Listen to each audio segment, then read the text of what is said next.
રાજ્યમાં ચોમાસું ફરી સક્રિય થતા હવામાન વિભાગ દ્વારા આગામી 3 દિવસ માટે ગુજરાતના વિવિધ વિસ્તારોમાં ભારેથી અતિભારે વરસાદની આગાહી કરવામાં આવી છે. બંગાળની ખાડીમાં સક્રિય થયેલી વરસાદી પ્રણાલીને પગલે રાજ્યભરમાં વરસાદી માહોલ જામ્યો છે.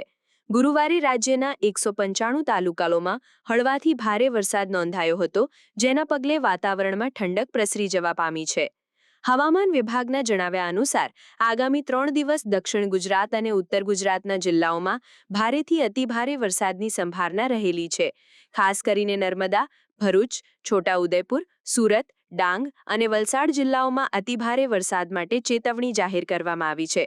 આ ઉપરાંત સૌરાષ્ટ્રના ભાવનગર અને અમરેલી તેમજ ઉત્તર ગુજરાતના સાબરકાંઠા, અરવલ્લી અને મહીસાગર જિલ્લાના કેટલાક વિસ્તારોમાં પણ નોંધપાત્ર વરસાદ પડી શકે છે.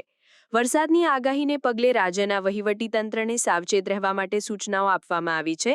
સંભવિત ભારે વરસાદને કારણે નીચાણવાળા વિસ્તારોમાં પાણી ભરાવાની અને નદી નાળાઓમાં પાણીની અચાનક આવક થવાની શક્યતા છે. આ પરિસ્થિતિને ધ્યાનમાં રાખીને માછીમારોને આગામી સૂચના ન મળે ત્યાં સુધી દરિયો ન ખેડવાની સલાહ આપવામાં આવી છે. નાગરિકોને પણ સાવચેત રહેવા અને સ્થાનિક પ્રશાસન દ્વારા અપાતી સૂચનાઓનું પાલન કરવા માટે અનુરોધ કરવામાં આવ્યો છે.